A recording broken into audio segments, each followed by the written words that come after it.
Voici un incident de la vie d'Abraham qui renferme un avertissement, ainsi que des instructions très utiles à l'usage des parents qui sont à la recherche d'un époux ou d'une épouse pour leur fils ou leur fille.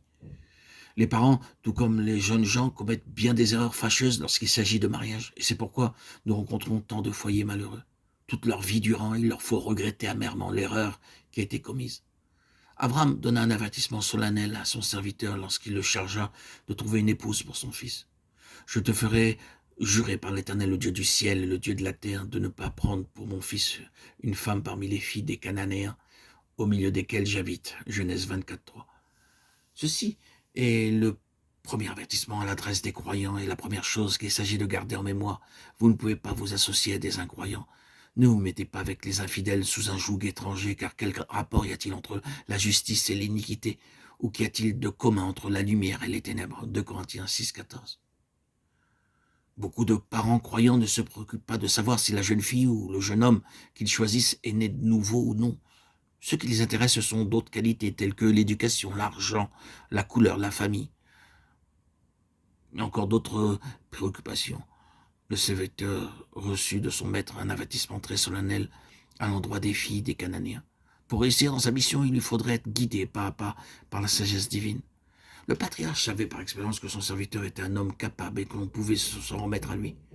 Beaucoup comptent sur des oncles, des tantes et d'autres personnes lorsqu'il s'agit de trouver un parti pour leurs enfants. Mais vous ne pouvez pas vous fier à ces gens en pareilles circonstances. Cette responsabilité devra être confiée à des personnes dignes de confiance et spirituelle. Le texte sacré nous montre que le serviteur d'Abraham comptait sur Dieu pour chaque détail. Il ne s'engagea pas dans cette entreprise en allant consulter telle personne ou telle autre. Il fit usage d'une grande épreuve pour s'assurer de la volonté de Dieu. S'il avait compté sur la sagesse humaine, il aurait d'abord vérifié que la jeune fille appartenait à une famille convenable.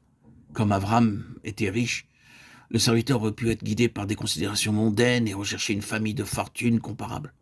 Pourtant, ce ne sont pas de telles préoccupations qui l'animaient, il pensa seulement à la volonté de Dieu en la matière et pria avec une grande foi, ce qui donne à penser que c'était un homme de prière, un homme très spirituel. Il savait comment s'assurer de la volonté de Dieu, il ne se laissait pas guider par son propre jugement ou ses propres sentiments.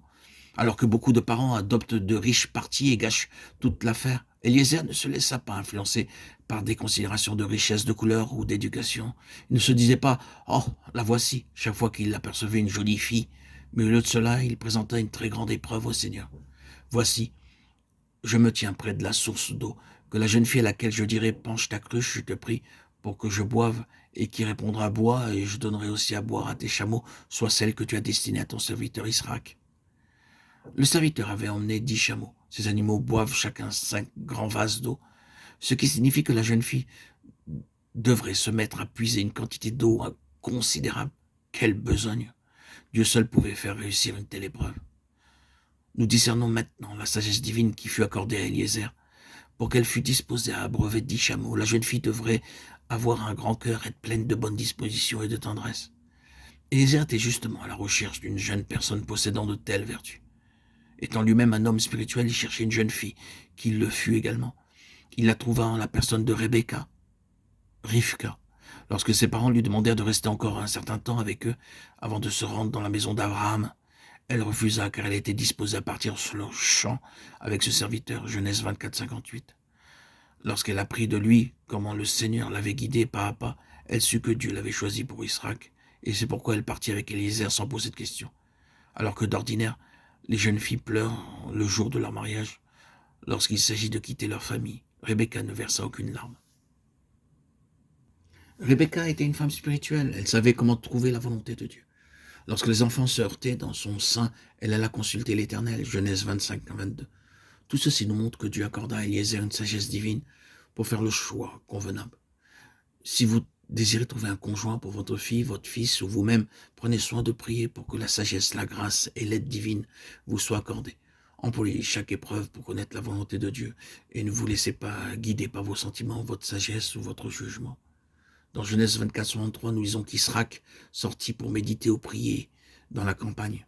Il a sûrement invoqué l'Éternel en ces termes: « Ô Seigneur, guide Eliezer de manière à ce qu'il soit capable de faire le choix convenable pour moi. » Abraham pria, Eliezer pria, Israël pria, et c'est ainsi qu'ils trouvèrent la volonté de Dieu.